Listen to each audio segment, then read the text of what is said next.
इस चैप्टर में हम लोग जो हमारा पहला चैप्टर है जिसमें हम लोग अपने भारत की अर्थव्यवस्था की बात कर रहे थे। कब?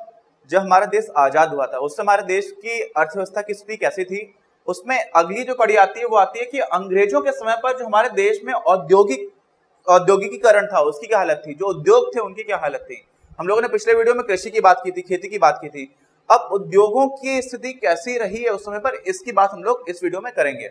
तो सबसे पहले एक चीज आती है वी औद्योगिकरण। ये देखिए वी औद्योगिकरण, इसका मतलब क्या होता है? डी इंडस्ट्रियलाइजेशन बोलते हैं इसको इंग्लिश में। तो औद्योगिकरण का एकदम उल्टा, इंडस्ट्रियलाइजेशन डी इंडस्ट्रियलाइजेशन, औद्योगिकरण वी औद्योगिकरण।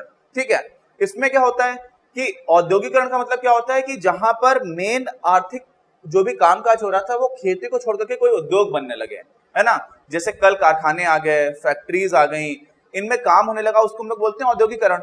और उल्टा होने लगे, जहां पर ये इस तरह के काम चल रहे थे और वो धीरे धीरे बंद होना शुरू हो जाए, उसको हम लोग बोलते हैं वी औद्योगिकरण। तो अंग्रेजों की भारत में उद्योगों की जो सबसे महत्वपूर्ण पॉलिसी थी ना, जो उनकी सबसे महत्वपूर्ण योजना चल रही थी, उसका सबसे बड़ा जो बोला जाए कि एक लाइन में आप बताओ कि उन्होंने क्या किया, तो उन्होंने भारत में वी औद्योगिकरण किया, मतलब डी इंडस्ट्रियलाइजेशन किया। भारत के उद्योगों को बर्बाद कर दिया। कैसे बर्बाद किया? तो उसमें उनकी जो ओवरऑल पॉलिसी थी उसमें क्या होता था कि हमेशा उनको अंग्रेजों को अपने यहाँ की फैक्ट्रीज को फायदा पहुंचाना है। और इसमें दो चीजें आती थी, नोट कर लीजिए, नोट्स आपको मिल जाएंगे। आप लोग कभी नोट्स की चिंता मत करिएगा, हम लोग जब पूरे वीडियोस कंप्लीट करते हैं ना हर चैप्टर के, उसकी पूरी पीडीएफ फाइल भी आपको मिल जाएगी और साथ में रिवीजन के टाइम पर भी आपको नोट्स मिलेंगे। लेकिन फिर भी आप नोट कर लीजिए, क्योंकि बार बार 2-3 बार करते हैं तो आपको अच्छे से याद भी हो जाता है, समझ भी बढ़ जाती है। तो मैं बता रहा था कि उन्होंने क्या किया, उनकी जो भी पॉलिसी थी उसमें दो चीजें थी बहुत महत्वपूर्ण थी। पहली ये थी कि भारत को ऐसा बना दो कि भारत सिर्फ और सिर्फ कच्चा माल बेच पाए। आपका कपास है, नील है, जूट है, जो कुछ भी करना है भारत से आप अंग्रेजों के उनका देश में ले जाओ और उनके देश में उसी की फैक्ट्री में प्रोसेस होगा, उसके ऊपर कार्रवाई होगी, जो भी कामकाज होगा, और जो बना बनाया माल है, जो रेडीमेड माल है, वो वापस से फिर से भारत में बेचो। मतलब भारत को क्या कर दो, भारत को सिर्फ कच्चा माल बनाने वाला रखो, एक किसान है, पूरे देश को सिर्फ एक किसान बना दो। ठीक है, और किसान की कोई यहाँ पर अपमान की बात नहीं है, लेकिन बात है कि किसान, अगर भारत सिर्फ किसान रहेगा और दूसरे के द्वारा बनाएगा सामान खरीदेगा तो भारत हमेशा ही गरीब रहेगा।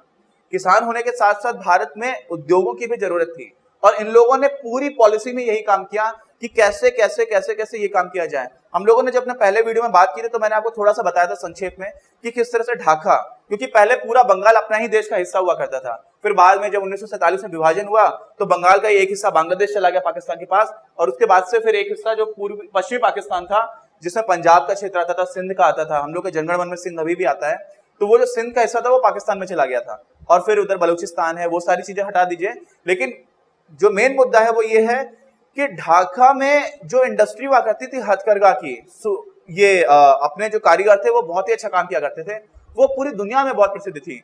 और भारत के शिल्पकार, इनकी भी बहुत अच्छी पूरे दुनिया में पहचान थी। ये कुछ भी काम करते थे पूरा हाथों हाथ बिक जाया करता था। और हुआ क्या, जब अंग्रेज आ गए तो अंग्रेजों ने विवश कर दिया किसानों को, उनसे पूरा जो भी लगान लिया करते थे जमींदारों के द्वारा, जो हम लोगों ने पहले बात की थी। और जो उद्योग थे, अब उनके लिए वहां पर सामान बचता नहीं था, साथ में फैक्ट्रीज में काम चल रहा है, कहां पर? इंग्लैंड में, और वहां से जो सस्ता माल है वो भारत के बाजारों में बेचा जा रहा है। तो जो भारत में काम करने वाले लोग थे वो बेचारे बेरोजगार होने लगे और धीरे धीरे बेरोजगारी बहुत बढ़ती चली गई। क्यों? क्योंकि भारत में जो उद्योग था हथकरघा का, शिल्पकार का, वो सारे काम धीरे धीरे खत्म होते चले गए। तो इसलिए जो पहली बात आती है अंग्रेजों के भारत में रहने की, जहां पर उद्योगों में उनका क्या प्रभाव पड़ा उसकी, तो पहला चीज निकल करके आती है वी औद्योगिकरण, डी इंडस्ट्रियलाइजेशन। ठीक, इसकी हम लोगों ने बात कर ली। अब दूसरी बात आती है कि जब भारत में हमारा 1857 में एक प्रथम स्वाधीनता संग्राम जिसको बोलते हैं, कुछ लोग उसको प्रथम स्वाधीनता संग्राम बोलते हैं, उसको बोलना चाहिए नहीं बोलना चाहिए हम लोग इतिहास में पढ़ेंगे, है ना, क्योंकि 1857 में हमारे यहाँ पर क्रांति हुई थी अंग्रेजों के विरोध में। उसमें कई कमियां भी थी, क्योंकि वो राजा लोग फिर से राजशाही स्थापित करने के लिए लड़ रहे थे, वहां पर लोकतंत्र की कोई बात नहीं थी, और साथ में पूरा देश एक साथ नहीं था। आप लोगों को ये जानकर के आश्चर्य होगा कि हमारा जो कानपुर है, लखनऊ है, यहाँ पर मेरठ है, मेरठ से क्रांति स्टार्ट हुई थी। मंगल पांडे ने बलिया में, जो अपने बलिया के रहने वाले थे, उन्होंने क्रांति को स्टार्ट करने की बात आती है। लेकिन ये जब पूरी लड़ाई चल रही थी तो भारत के ही जो ये 2-3 प्रेसिडेंसी उनकी टोटल हुआ करती थी, जिसमें से एक चेन्नई में हुआ करती थी, मद्रास की, और एक हुआ करती थी अपने बॉम्बे में। तो बॉम्बे प्रेसिडेंसी और मद्रास प्रेसिडेंसी के ही भारतीयों ने उसको दबाने की में अंग्रेजों की मदद की थी। तो इस तरह से वो पूरे भारत की क्रांति तो नहीं कही जा सकती है, लेकिन 1857 की क्रांति के बाद हुआ क्या था कि अंग्रेजों की जो महारानी थी उनका सीधा सीधा राज भारत में स्थापित हो गया था। उसके पहले बोला जाता था कि ईस्ट इंडिया कंपनी का शासन है, फिर उनका शासन हो गया था। तो उनके शासन के बाद में ही कुछ कुछ जगह पर 19वीं शताब्दी के उत्तरार्ध में क्या होने लगा था कि कुछ कुछ इंडस्ट्रीज भारत में बनना शुरू हो गई थी, ठीक है। और ईस्ट इंडिया कंपनी कब आ गई थी? 1600 में आ गई थी। तो लगभग 250 साल हो गए थे, तब तक डी इंडस्ट्रियलाइजेशन चलता रहा। हालांकि 1757 के बाद से मेन डी इंडस्ट्रियलाइजेशन स्टार्ट हुआ था, लेकिन फिर क्या हुआ, ये 19वीं शताब्दी का उत्तरार्ध। अब बहुत सारे लोग हमको ये समझ में नहीं आता, जब हम लोग लिखते हैं 19वीं शताब्दी का उत्तरार्ध, तो अच्छा ये क्या होता है, पहले तो ये बताइए 19वीं शताब्दी का उत्तरार्ध क्या हो गया? 1900 से लेकर के 1950 ये हुआ, या फिर क्या हुआ 1850 से लेकर के 1900 तक, या क्या हुआ 1801 से लेकर के 1850 तक, या फिर क्या हुआ 1950 से लेकर के 2000 तक? कौन से सन की बात की जा रही है बताइए? जब आप 18 साल के हो जाते हैं तो फिर आप 19वीं साल में चल रहे होते हैं, ठीक है। तो 18 साल के आप हुए हैं, यानी कि 18 से ज्यादा हो रहे हो, तब आप 19वीं साल में चल रहे हो। ऐसे ही शताब्दी के बारे में होता है। तो यानी कि 1800 से जब ज्यादा हो जाएगा तब हम लोग बोलेंगे उसको 19वीं शताब्दी। तो जब 1801 चल रहा है तो 1801 साल है, लेकिन शताब्दी कौन सी है? 19वीं।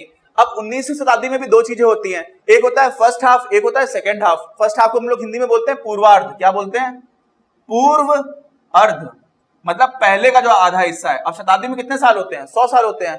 तो 1801 से जो 1850 की बात होगी ना, वो हो जाएगा 19वीं शताब्दी का पूर्वार्ध, और 1850 से 1900 तक की जो बात होगी वो होगा 19वीं शताब्दी का उत्तरार्ध। क्यों? क्योंकि उत्तर का मतलब क्या होता है? बाद भी होता है, ठीक है।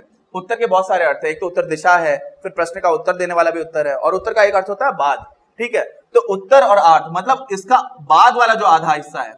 अब 100 साल में बाद वाला आधा हिस्सा कब से आएगा? 1850 के बाद का जो हिस्सा होगा ना वो आ जाएगा। तो इस टाइम पीरियड की बात हो रही है जब हम लोग बोलते हैं 19वीं शताब्दी के उत्तरार्ध में, है ना। तो कई बार इस तरह से लोग पढ़ते हैं, उनको समझ में नहीं आता कि लिखा क्या है, तो वो टाइमलाइंस क्लियर रहनी चाहिए। तो ये हुआ क्या था कि 1857 का जब युद्ध हो गया, उसके बाद से धीरे धीरे भारत में दो तरह की इंडस्ट्रीज आना शुरू हो गई। और पहली इंडस्ट्री कौन सी आई थी? सूती वस्त्रों की, और साथ में पटसन की भी। अब पटसन से मुझे एक और कहानी याद आती है, आपको कभी सुनाऊंगा, शायद अभी समय मिलेगा अगर इस वीडियो में तो मैं सुनाऊंगा आपको। सूती वस्त्र जो भी इंडस्ट्री थी ना, वो भारत का जो पश्चिमी क्षेत्र है, पश्चिमी क्षेत्र में दो राज्य आते हैं, एक है महाराष्ट्र और एक है गुजरात। और उस टाइम पर आप लोगों को शायद नहीं पता होगा कि देश की आजादी के समय पर भी गुजरात एक अलग वो नहीं हुआ करता था, राज्य नहीं हुआ करता था, बॉम्बे स्टेट बोला करते थे। और जिसमें गुजरात का भी बहुत हिस्सा आता था और महाराष्ट्र का भी काफी हिस्सा आता था। पूरा ही नक्शा अलग हुआ करता था राज्यों के हिसाब से, देश के स्तर पर अलग नहीं था, लेकिन राज्यों का अलग अलग पूरा नक्शा हुआ करता था। तो उस समय वो जो पूरा पश्चिमी क्षेत्र था, वहां पर इंडस्ट्रीज लगना स्टार्ट हो गई थी, वहां पर उद्योग लगना स्टार्ट हो गए थे। और किसके? सूती वस्त्र के। और अहमदाबाद को बोला जाता था मैनचेस्टर ऑफ इंडिया। मैनचेस्टर एक इंग्लैंड में शहर हुआ करता था जहां पर सूती की बहुत सारी मिल्स आ गई थी अचानक से, वहां पर इंडस्ट्रियलाइजेशन के बाद से, ठीक। और भारत में अहमदाबाद में बहुत अच्छे से काम चलने लगा था, तो भारत में अहमदाबाद को बोला जाता था क्या? Manchester of India. और साथ में मुंबई में बहुत सारी इंडस्ट्रीज आई थी। किसकी? तो मुंबई और अहमदाबाद ये दो सेंटर्स बन गए थे, ठीक है। और ये दोनों सेंटर्स कहां पड़ते हैं? पश्चिमी क्षेत्र में पड़ते हैं। तो आपको ये पता होना चाहिए। और साथ में आपको ये पता होना चाहिए कि वो जो फैक्ट्रीज थी वो भारतीयों की थी, वहां पर जो भारत के लोग थे, जो भारत के उद्यमी थे, उन लोगों की फैक्ट्रीज थी। और इसीलिए एक और बात समझ लीजिए कि महाराष्ट्र और गुजरात ऐतिहासिक दृष्टि से उद्यमी लोग वहां पर रहे हैं, और साथ में वहां पर ज्यादा पैसा भी रहा है। तो आज भी भारत में जितने भी राज्य हैं उनमें सबसे बड़ी इकोनॉमी कहां की है? महाराष्ट्र की है। महाराष्ट्र नंबर 1 पर है, सबसे बड़ा राज्य है। अर्थव्यवस्था के मामले में, जनसंख्या के मामले में देखेंगे तो उत्तर प्रदेश है, क्षेत्रफल के मामले में देखेंगे तो राजस्थान है, ठीक है। तो अभी क्या होता है कि सूती वस्त्र की जो इंडस्ट्रीज लगाई गई थी वो कहां लगाई गई थी? महाराष्ट्र और गुजरात में। और वो किसकी थी? भारतीय उद्यमियों की। अब दूसरी इंडस्ट्री थी जिसको बोला जाता था गोल्डन फाइबर। गोल्डन फाइबर मतलब सुनहरा धागा। किसको? जूट को। आपने देखा होगा ना कि जहां पर बोरे बनते हैं हम लोगों के यहाँ पर, जिसमें अनाज रखा जाता था, वो सब जूट का बना करता था। किसका? जूट का। और जब प्रथम विश्व युद्ध हो रहा था, प्रथम विश्व युद्ध कब से कब तक हुआ था? 1914 से 1918 तक, और द्वितीय विश्व युद्ध 1939 से लेकर के 1945 तक। तो जब प्रथम विश्व युद्ध हो रहा था ना, तो उस तरह के जूट की बहुत ज्यादा जरूरत पड़ती थी। क्यों? सेना के बहुत सारे ऐसे संसाधन हुआ करते थे जो एक जगह से दूसरी जगह भेजे जाते थे, तो उनको स्टोर करने का जो काम होता था, उनको रखा किस में जाए, तो जूट में रखा जाता था।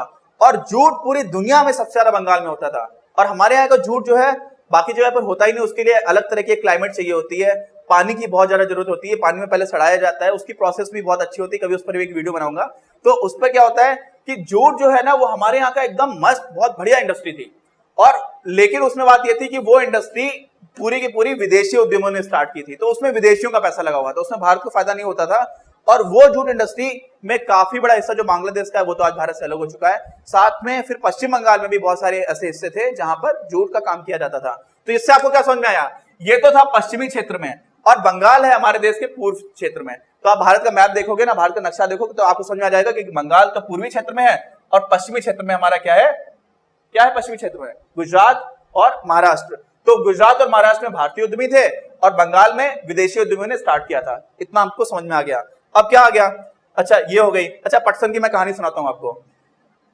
तो पटसन की कहानी में क्या हुआ था कि पाकिस्तान के दो हिस्से हुआ करते थे, एक हिस्सा था आपका पश्चिमी पाकिस्तान और एक हिस्सा था आपका पूर्वी पाकिस्तान। तो पश्चिमी पाकिस्तान से पूर्वी पाकिस्तान अलग क्यों हो गया, बांग्लादेश अलग क्यों बना, बहुत सारे कारण हैं, बहुत सारे कारण हैं। एक तो कारण यह था कि पाकिस्तान ने अपनी एक भाषा को पूरे देश पर थोपने की गलती की। उन्होंने कहा कि सारे लोग उर्दू में, जो भी वहां के एग्जामिनेशन है, जैसे इंडिया में भारत में आईएएस का एग्जाम होता है, सिविल सर्विसेज का एग्जाम होता है, तो कई लोग अलग अलग भाषा में दे सकते हैं। वहां पर उन्होंने बोला नहीं, अब उर्दू हमारी ऑफिशियल लैंग्वेज है, जो भी हमारी आधिकारिक भाषा है वो उर्दू है, तो सारे एग्जामिनेशन आप उर्दू में दोगे। तो वहां पे तो बंगाली बोलने वाले लोग रहते थे, उन लोगों को गुस्सा आ गया। ऐसे ही उन्होंने दूसरी गलती क्या की, दूसरी गलती ये की कि जो बांग्लादेश है उसकी जमीन बहुत ही अच्छी है। कैसे, ब्रह्मपुत्र आ जाती है दूसरी तरफ से भारत की, और जैसे आती है गंगा, तो वहां पर नदियों ने पूरी मिट्टी बनाई हुई है। तो साल के तीन सीजन होते हैं, तीन के तीनों सीजन वहां पर खेती होती है। तो चावल की और जूट की बहुत अच्छी खेती होती है पूरे साल, क्योंकि जमीन इतनी बढ़िया है, एकदम दोमट मिट्टी है, बहुत अच्छी। तो इस वजह से वहां की उर्वरक क्षमता बहुत अच्छी थी इस मिट्टी की। तो जो पूरा काम होता था बांग्लादेश में, वो पैसा बांग्लादेश लेकर के आता था, यानी कि पूर्वी पाकिस्तान, और पूरा का पूरा पैसा खर्च किया जाता था कहां पर, पश्चिमी पाकिस्तान में। पश्चिमी पाकिस्तान में एक नई राजधानी बनाई गई, इस्लामाबाद, है ना। पहले इस्लामाबाद नाम का कोई शहर था नहीं, एक नई राजधानी बनाई गई, क्योंकि वहां पर वो बड़ी बड़ी मूंछों वाले वहां के लोग हुआ करते थे। हमारे देश में पंडित जवाहरलाल नेहरू जैसे नेता हुए, हमारे देश में लाल बहादुर शास्त्री जैसे नेता हुए, जिन्होंने एक कार भी लोन पर खरीदी, और वहां के लोग बड़े बड़े सूट पहन करके बहुत रंगबाजी में रहा करते थे कि अरे हमसे तो बड़ा कोई है नहीं। और उन्होंने अपने ही देश के उन लोगों के पैसे अपने यहां पर लगाने, कहां पर लगाए, पूर्वी पाकिस्तान के पैसे पश्चिमी पाकिस्तान में लगाए। तो उससे हुआ क्या, उसमें एक साहित्यकार होता है पूर्वी पाकिस्तान का, जो पश्चिमी पाकिस्तान में घूमने के लिए जाता है। तो वो देखता है यार कि जो उस समय का आज का बांग्लादेश है, उस समय का पूर्वी पाकिस्तान था। तो वो देखता है कि यार यहाँ पे तो हालत बड़ी खराब चल रही है। कहां पर, बांग्लादेश में। लोगों में गरीबी है, रोड अच्छी नहीं है, जो भी इंफ्रास्ट्रक्चर है, आधारभूत संरचना है, वो सारी चीजें खराब है। और पाकिस्तान में जब वो इस्लामाबाद देखता है तो नई नई राजधानी बनी है, रोड्स खूब बड़ी बड़ी है, चौड़ी रोड है, तो उसको लगता है यार ये तो इतनी अच्छी जगह है, कहां पर मैं आ गया हूं। वो ऐसे अपनी कविता में लिखता है, और उसी में लिखता है कि जब मैंने ये सब इतना अच्छा देखा तो मेरा मन किया कि इसको मैं सजदा कर दूं। जो हमारे मुस्लिम धर्म के भाई बहन लोग हैं ना, वो लोग क्या करते हैं, सजदा करते हैं। तो ऐसे करके जमीन को झुक करके ऐसे प्रणाम करते हैं अपने अल्लाह को, जो आपकी मक्का है उस दिशा में। तो कहता कि मेरा सजदा करने का मन कर गया, क्योंकि मुझे इतना अच्छा लगा इस्लामाबाद। और जैसे ही मैंने सजदा करना शुरू किया तो हुआ क्या, मुझे उससे पटसन की खुशबू आई, जूट की खुशबू आई। उसी जूट की, किस जूट की, जो पूर्वी पाकिस्तान में हुआ करता था। और उसने ऐसा क्यों बोला, उसने ऐसा इसलिए बोला कि पैसे तो आप हम लोग बना रहे हैं, पूर्वी पाकिस्तान से पैसा आ रहा है और खर्च हो रहा है पश्चिमी पाकिस्तान में। तो ये भी एक बहुत बड़ा कारण था कि पश्चिमी पाकिस्तान से पूर्वी पाकिस्तान अलग क्यों हो गया। ठीक है, तो ये मैंने आपको कहानी इसलिए बता दी, इससे आपको समझ में आ जाएगा, आप भूलोगे भी नहीं कि हाँ पटसन की बात की थी तो पूर्वी भारत से की गई थी, पूर्वी भारत से ही बांग्लादेश बना था। और बांग्लादेश जो है वो पहले पूर्वी पाकिस्तान था, फिर बाद में बांग्लादेश बन गया था, है ना। तो ये भी एक उसका एस्पेक्ट था कि देश को क्या क्या किस तरह की जिम्मेदारियां होती हैं। अगर आप एक जगह के से बहुत सारे पैसा कमाए जाने वालों का दूसरी जगह पर लगा दोगे तो देश का विभाजन भी होने लग जाता है, जो पाकिस्तान के जीते जागते उदाहरण से हमको दिखाई पड़ता है। अगर आपको ये वीडियो पसंद आया तो प्लीज इसे अपने दोस्तों के साथ शेयर करें, लाइक करें, आपके अपने चैनल अपनी क्लास को सब्सक्राइब करें और बेल आइकन को प्रेस करना ना भूलें। Thank you very much, have a nice day.